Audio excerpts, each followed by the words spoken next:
आज के इस डीप डाइव विश्लेषण में हम डिकोड करने वाले हैं सर्च इंजन के उस गहरे रहस्य को जिसने इंटरनेट की पूरी दुनिया पर अपना राज कायम किया है। इंटरनेट पर वैसे तो कई सर्च इंजन मौजूद हैं, लेकिन हर जगह एक ही नाम का दबदबा आखिर क्यों है?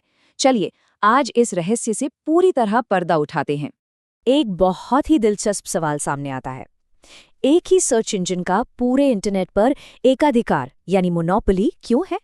सोचिए, हर दिन इंटरनेट पर अरबों बार अलग अलग चीजें सर्च की जाती हैं। इतने विशाल और अथाह डेटाबेस में से एकदम सटीक जानकारी ढूंढकर निकालना कोई बच्चों का खेल नहीं है। लेकिन जब भी कोई कुछ ढूंढता है तो उसे एग्जैक्ट मैच और बिल्कुल सटीक रिजल्ट्स मिलना ही इस मोनोपोली के पीछे का असली कारण है। चलिए जल्दी से इसके बेसिक प्रोसेस पर नजर डालते हैं। गहराई में जाने पर एक 3 कदम का फाउंडेशनल प्रोसेस नजर आता है। सबसे पहले इंटरनेट को क्रॉल किया जाता है, जिसका मतलब है हर जगह से जानकारी को रीड करना। फिर उस सारे डेटा को लोकल सर्वर में स्टोर कर लिया जाता है और अंत में जब कोई क्वेरी या सवाल आता है तो उसे सर्च इंजन रिजल्ट पेज यानी सर्प पर डिस्प्ले कर दिया जाता है। पर यह सब इतना सटीक और परफेक्ट कैसे होता है? इसके पीछे असली जादू है एल्गोरिदम्स का, जिन्हें हम इंटरनेट के डेट कीपर्स भी कह सकते हैं। ये बेहद जटिल और सोफिस्टिकेटेड सिस्टम्स हैं जिन्हें डिज़ाइन ही इसलिए किया गया है ताकि वे अरबों पेजों के विशाल डेटा को मिनटों में छान सकें और पूछे गए सवालों के साथ एकदम सटीक मैच कर सकें। यही वो छुपे हुए रक्षक हैं जो हमेशा हमारे सामने हाई क्वालिटी रिजल्ट्स लाते हैं। इस पूरे सफ़र को समझने के लिए आइए इस टाइमलाइन पर चलते हैं।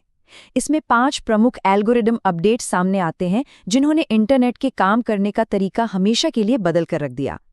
2011 से लेकर 2021 तक के इस अहम सफर में पांडा, पेंगुइन, हमिंगबर्ड, रैंक ब्रेन और पेज एक्सपीरियंस जैसे गेम चेंजिंग अपडेट्स शामिल हैं। तो शुरुआत करते हैं साल 2011 से, जब एसईओ की दुनिया में एक बहुत बड़ा भूचाल आया और खराब कंटेंट का सफाया शुरू हुआ। इस स्लाइड में दिए गए इन इंग्लिश विजुअल्स को ध्यान से देखिए। अपडेट से पहले और बाद का अंतर बिल्कुल स्पष्ट है। पहले लोग क्या करते थे, बस कहीं से भी थिन कंटेंट उठाया, टेक्स्ट कॉपी किया और उसमें बिना मतलब के कीवर्ड्स भर दिए।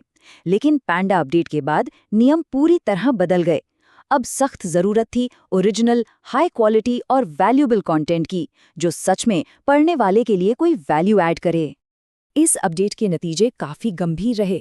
जिन वेबसाइट्स ने डुप्लीकेट या बहुत ही कम क्वालिटी वाले कंटेंट का शॉर्टकट लिया था, उनकी रैंकिंग रातों रात बुरी तरह गिरा दी गई या फिर उन्हें पूरी तरह से ब्लॉक ही कर दिया गया। ये एक ऐसी कठोर सच्चाई थी जिसने वेबसाइट क्रिएटर्स को ये सोचने पर मजबूर कर दिया कि अब प्लेजरिज्म से बचने के लिए ओरिजिनल कंटेंट लिखवाने वाले डेडिकेटेड राइटर्स की सख्त जरूरत है। पांडा के ठीक 1 साल बाद 2012 में एक और कड़ा कदम उठाया गया, जिसका पूरा फोकस खराब लिंक्स पर बैन लगाने पर था। पेंगुइन अपडेट के कारण पूरी इंडस्ट्री को अपना तरीका बदलना पड़ा। ये स्लाइड इस बदलाव को एकदम सटीक तरीके से दिखाती है। पहले का तरीका था बैकलिंक्स के नाम पर भारी स्पैम करना और अननेचुरल लिंक्स खरीदना, लेकिन इस अपडेट ने ये साफ कर दिया कि अब सिर्फ हाई अथॉरिटी डोमेन से नेचुरली कमाए गए बैकलिंक्स ही चलेंगे। फर्जी लिंक्स खरीदकर रैंक करने का खेल अब खत्म हो चुका था। हालांकि पेंगुइन अपडेट 2012 में इंट्रोड्यूस हुआ था, लेकिन इसके पूरी तरह लागू होने और इसके असली लक्षण दिखने में 2015-16 तक का समय लग गया। पर इस देरी के बावजूद इसका इम्पैक्ट बहुत सख्त था। इसने अननेचुरल लिंकिंग स्ट्रैटेजी को कड़ी सजा दी और पूरे सिस्टम का फोकस बैकलिंक्स की क्वांटिटी यानी संख्या से हटाकर उनकी क्वालिटी पर हमेशा के लिए शिफ्ट कर दिया। अब हम एंटर करते हैं सर्च के एक बिल्कुल नए दौर में, जहां एआई और यूजर इंटेंट ने पूरी पिक्चर ही बदल दी। लेकिन आगे बढ़ने से पहले यूजर इंटेंट के जरूरी कॉन्सेप्ट को समझना बेहद आवश्यक है। यूजर इंटेंट का मतलब सिर्फ सर्च बार में टाइप किए गए कीवर्ड से नहीं है, बल्कि उस सर्च के पीछे छुपे हुए असली लक्ष्य या मकसद से है। यही वो बुनियादी कॉन्सेप्ट है जिसने आने वाले अपडेट्स की मजबूत नींव रखी। सबसे अहम बात यह है कि 2013 के हमिंगबर्ड अपडेट ने कीवर्ड स्टफिंग को पूरी तरह से बेअसर कर दिया। अब सिर्फ बार बार कीवर्ड्स चिपका देने से रैंकिंग नहीं मिलती थी।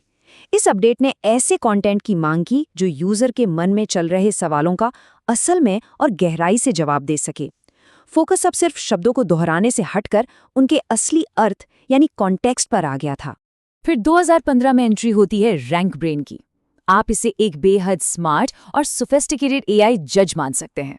इसका सबसे बड़ा लक्ष्य है यूजर इंटेंट के लिए दुनिया भर के डेटा से सबसे बेहतरीन रिजल्ट देना। दिलचस्प बात यह है कि ये कंटेंट की असली वैल्यू का अंदाजा लगाने के लिए आपकी सोशल मीडिया रेपुटेशन जैसी चीजों को भी ट्रैक करता है। इसके लिए बेहद जरूरी है कि कंटेंट नेचुरल हो और सच में लोगों की मदद करे। और अब फास्ट फॉरवर्ड करते हैं सीधा 2021 के मॉडर्न और टेक्निकल एरा में। मॉडर्न एरा में कदम रखते ही चीजें बदल गई। पेज एक्सपीरियंस अपडेट एक वेबसाइट पर यूजर की पूरी जर्नी को सबसे ज्यादा अहमियत देता है। इसका सीधा मतलब है कि वेबसाइट खुलने में बहुत कम समय लगना चाहिए, साथ ही नेविगेशन इतना स्मूथ हो और टेक्निकल आर्किटेक्चर इतना मजबूत हो कि किसी को भी वेबसाइट चलाने में कोई झुंझलाहट ना हो। रातों रात टेक्निकल मैट्रिक्स पेज पर लिखे शब्दों जितने ही महत्वपूर्ण हो गए। आज के समय का मॉडर्न स्टैंडर्ड एकदम क्लियर बन चुका है। एक वेबसाइट को सिर्फ सवालों का जवाब ही नहीं देना है, बल्कि एक सुपरफास्ट और बिना रुकावट वाला यानी फ्रस्ट्रेशन फ्री टेक्निकल एक्सपीरियंस भी देना है।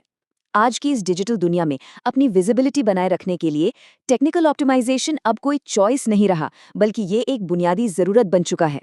चलिए अब इन सभी ऐतिहासिक कड़ियों को एक साथ जोड़कर पूरी पिक्चर देखते हैं। इस समरी टेबल पर नजर डालिए। यहाँ इंग्लिश विजुअल्स में सब कुछ एकदम स्पष्ट है कि कैसे ये पूरा filtration system step by step evolve हुआ है। 2011 में पैंडा ने कंटेंट क्वालिटी ठीक की, 2012 में पेंगुइन ने लिंक अथॉरिटी सुधारी, फिर 2013 और 2015 में हमिंगबर्ड और रैंकब्रेन ने मिलकर एआई के जरिए यूजर इंटेंट पर फोकस किया, और अंत में 2021 में पेज एक्सपीरियंस ने टेक्निकल स्पीड और यूजर एक्सपीरियंस को जरूरी बना दिया। स्पैम हटाने से लेकर टेक्निकल एक्सीलेंस की मांग करने तक का ये सफर वाकई कमाल का रहा है। तो इस पूरे इवोल्यूशन को गहराई से समझने के बाद एक बहुत ही बड़ा और सोचने वाला सवाल सामने आता है।